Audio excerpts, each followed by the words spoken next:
morningnews.india.com पर आपका स्वागत है। मैं हूं आपका अपना अजीज डॉक्टर विक्रम शर्मा। मैं उस शहर से हूं जिसे पिंक सिटी कहते हैं, खूबसूरत शहर कहते हैं, गुलाबी शहर कहते हैं। मुझे गर्व है मैं उस शहर से हूं जो वर्ल्ड हेरिटेज सिटी का दर्जा रखता है।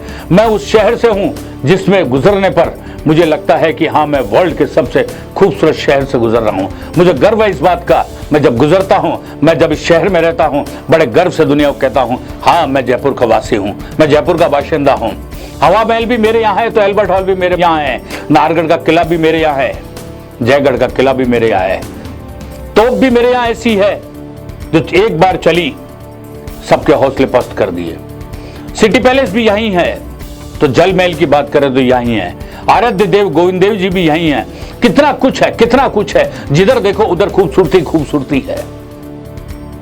लेकिन इस खूबसूरती को बरकरार रखने के लिए जिन लोगों को जिम्मेदारी दी गई है, उन लोगों ने इस जयपुर का बंटाधार करने का ठेका ले लिया है, सत्यानाश करने का ठेका ले लिया है, इस जयपुर को खूबसूरत नहीं होने देने का ठेका ले लिया है। कचरे के अंदर भी कमीशन और ठेकेदारी करते हैं ये लोग। इन्हें जयपुर की खूबसूरती से कोई मतलब नहीं है। ये सिर्फ आपसी लड़ाई झगड़ों के अंदर ही पूरे 5 साल का कार्यकाल पूरा करते हैं। जयपुर को खूबसूरत बनाने के लिए, जयपुर को विकास करने के लिए एमएलए तक साफ तौर पे कहते हैं कि जो प्रभारी मंत्री हैं उन्होंने भेदभाव किया, वो सिर्फ कोटा तक सीमित हो गए। प्रभारी होने के नाते जयपुर के विकास तक के अंदर कभी कोई योगदान उन्होंने नहीं दिया, कभी कोई मीटिंग नहीं करी। बहुत बड़ी बात है। और प्रभारी मंत्री साफ तौर पे कहते हैं कि यहाँ के जितने भी एमएलए हैं उनमें और मंत्री हैं उनमें आपस के अंदर ही सामंजस्य नहीं है। यही कारण है कि जयपुर विकास नहीं कर पा रहा है। बड़ा अफसोस की बात होती है। राजधानी के लिए जहाँ दुनिया भर का सैलानी आता है, उसके लिए सोच आपस में इतनी ऐसी है, शहर कहाँ से विकास की दौड़ पे आएगा। इधर हेरिटेज नगर निगम में मेयर, पार्षद, सत्ताधारी दल के अपनी सरकार से लड़ रहे हैं, अपनी सरकार के खिलाफ ही धरने दे रहे हैं। मेयर अपने ही मंत्रियों के खिलाफ कुछ भी बोल रही है, मंत्री मेयर के खिलाफ कुछ भी बोल रहे हैं। क्या मजाक समझ रखे। अधिकारियों के खिलाफ लड़ाई झगड़े चल रहे हैं। शहर के अंदर कचरा पड़ा, किसी को फुर्सत नहीं। बारिश का दौर चला, नालों की सफाई नहीं। अधिकारी अपने चैम्बर से बाहर नहीं निकलते और निर्वाचित जनप्रतिनिधियों को लड़ाई से फुर्सत नहीं है। कैसे जयपुर शहर का भला होगा?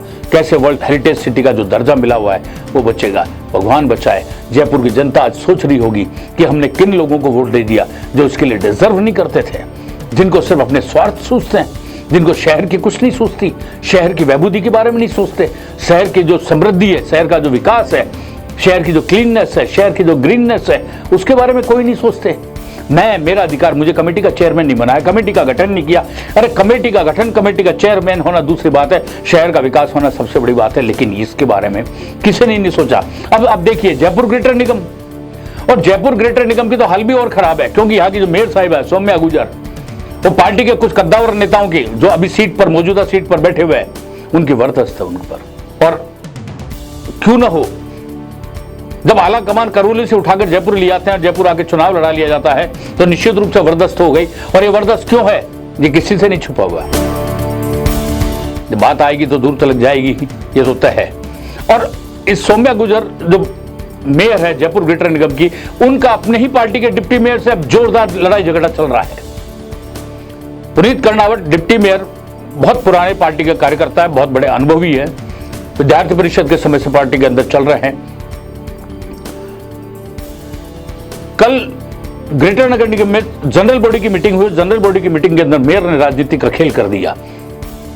तो डिप्टी मेयर पुनीत कर्णावत उनको एक फूटी आंख नहीं सुहाते और उन्होंने उसको इस तरीके से किया और सार्वजनिक रूप से किया, जिसका परिणाम आने वाले दिनों में बहुत जबरदस्त मिलेगा। और पुनीत कर्णावत ने जबरदस्त प्रतिकार किया और साफ मेयर की टेबल के सामने जाके छाते पे खड़े होकर कह गया कि मेयर साहिबा, आपको ये याद रखेगा, जयपुर शहर परंपरा तोड़ने के लिए आपको कभी नहीं भूला जाएगा।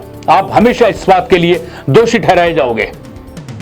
और बायकाट करके जनरल बोर्ड मीटिंग का चले गए। अपनी ही बोर्ड, अपना ही बीजेपी का बोर्ड और मेयर और डिप्टी मेयर में इस तरीके का विवाद, सारे के सारे कांग्रेस के पार्षद भी हक्के बक्के रह गए, भाजपा के पार्षद भी देखते रह गए। आखिर मेयर की ऐसी क्या मजबूरी है कि वो सब परंपराओं को तोड़ रही है? क्योंकि जनरल बॉडी की मीटिंग में जब एजेंडे की शुरुआत होती है तो हमेशा डिप्टी मेयर से होती है। मोहनलाल गुप्ता जब मेयर हुआ करते थे तो डिप्टी मेयर उसकी शुरुआत करते थे। अशोक प्रणामी जब मेयर होते थे तो शुरुआत डिप्टी मेयर करते थे एजेंडे में। तो इसके बाद जितने मेयर आए, निर्मला वर्मा रही, शील दवाई रही, उन्होंने भी इसी परंपरा को निभाया। लेकिन सौम्या गुर्जर चूंकि पार्टी के कुछ कद्दावर नेता अपने आप को जो सीट पे मौजूद हैं अभी, हालांकि उनके ऊपर गाज गिरने वाली तय है, कुछ दिन के और मेहमान हैं, वो उनके संरक्षण के कारण वो इस कदर नियमों को और परंपराओं को तोड़ने में लगी है कि आने वाले समय में भी जयपुर कभी उन्हें माफ नहीं करेगा। देखने वाली बात यह है आने वाले दिनों में कितना हंगामा होता है। ग्रेटर नगर निगम भाजपा का है, जिसमें भाजपा ही आपस में मेयर डिप्टी मेयर के अंदर जूतम पैदार चल रही है।